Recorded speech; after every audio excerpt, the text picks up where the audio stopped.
ഇനി sports and ഷോർട്സിലേക്ക് പോകാം. Sports authority of ഇന്ത്യയുടെ ഖേലോ ഇന്ത്യ, ഫിറ്റ് ഇന്ത്യ എന്നീ വിഭാഗങ്ങളും സൈക്ലിംഗ് ഫെഡറേഷൻ ഓഫ് ഇന്ത്യയും കേരള സൈക്ലിംഗ് അസോസിയേഷന്റെയും സംയുക്ത ആഭിമുഖ്യത്തിൽ വിവിധ ജില്ലാ സൈക്ലിംഗ് അസോസിയേഷനുകളുടെ സഹകരണത്തോടെ കേരളത്തിലെ 10 ജില്ലകളിൽ അസ്മിത വിമൻ സൈക്ലിംഗ് ലീഗ് സംഘടിപ്പിക്കുന്നു. കായിക മേഖലയിൽ സ്ത്രീകളുടെ പങ്കാളിത്തം ഉറപ്പാക്കുക എന്നതാണ് ഈ പദ്ധതി കൊണ്ട് ഉദ്ദേശിക്കുന്നത്. അണ്ടർ 16, 18, വിമൺ എലൈറ്റ് എന്നീ വിഭാഗങ്ങളിലായാണ് മത്സരം. വിജയികളാവുന്നവർക്ക് മെഡൽ, സർട്ടിഫിക്കറ്റ് എന്നിവ നൽകുന്നതാണ്. ഇതോടനുബന്ധിച്ച് ലോക സൈക്ലിംഗ് ദിനത്തിന്റെ ഭാഗമായി വിവിധ കേന്ദ്രങ്ങളിൽ നടത്തുന്ന സൈക്ലത്തോണിൽ പ്രായഭേദമന്യേ എല്ലാവർക്കും പങ്കെടുക്കാവുന്നതാണ്. പങ്കെടുക്കുന്ന എല്ലാവർക്കും സർട്ടിഫിക്കറ്റുകൾ നൽകുന്നതാണ്.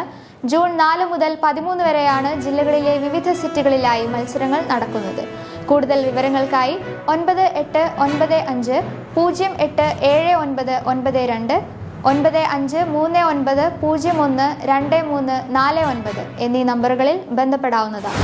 ആർച്ചറി ലോകകപ്പ്, ഇന്ത്യക്ക് സ്വർണം. ഷാങ്ഹായ് ആർച്ചറി ലോകകപ്പിന്റെ 2ാം പാദ മത്സരങ്ങളിലെ റീകർവ് വിഭാഗത്തിൽ ഇന്ത്യൻ വനിതാ ടീമിന് സ്വർണം. ഒളിമ്പ്യൻ ദീപിക കുമാരി, അങ്കിത ഭട്ട്, കുങ്കും മുഹൂദ് എന്നിവരുൾപ്പെട്ട ഇന്ത്യൻ ടീം ചൈനീസ് സംഘത്തെയാണ് കീഴ്പ്പെടുത്തിയത്. നിശ്ചിത 4 റൗണ്ട് അവസാനിച്ചപ്പോൾ സ്കോർ 4-4 സമനിലയായതോടെ മത്സരം ഷൂട്ട് ഓഫിലേക്ക് നീണ്ടു. ഷൂട്ട് ഓഫിൽ ഇന്ത്യ 5-4 1ാം സ്ഥാനം കരസ്ഥമാക്കി.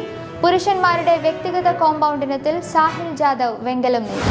ലയണൽ മെസ്സിയുടെ മിന്നും പ്രകടനത്തിൽ ടൊറന്റോ എഫ്സിയെ 4-2 തകർത്ത് ഇന്റർ മയാമി.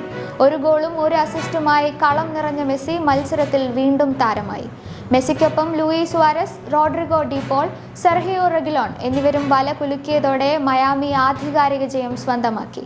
കളിയിലെ 2 ഗോളുകൾക്ക് വഴിയൊരുക്കിയതോടെ മെസ്സി MLS-ൽ പുതിയ ചരിത്രം കുറിച്ചു. ലീഗിൽ ഏറ്റവും വേഗത്തിൽ 100 ഗോൾ കോൺട്രിബ്യൂഷൻ തികയ്ക്കുന്ന താരമെന്ന റെക്കോർഡാണ് 37കാരൻ സ്വന്തം പേരിലാക്കിയത്.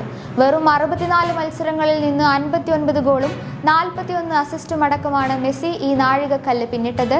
മെസ്സിയുടെ ഫോം തുടരുന്നത് മയാമിയുടെ കിരീട പ്രതീക്ഷകൾക്ക് കരുത്തേകും. പുത്തൻ കായിക വാർത്തകളുമായി വീണ്ടും കാണും വരെ നമസ്കാരം.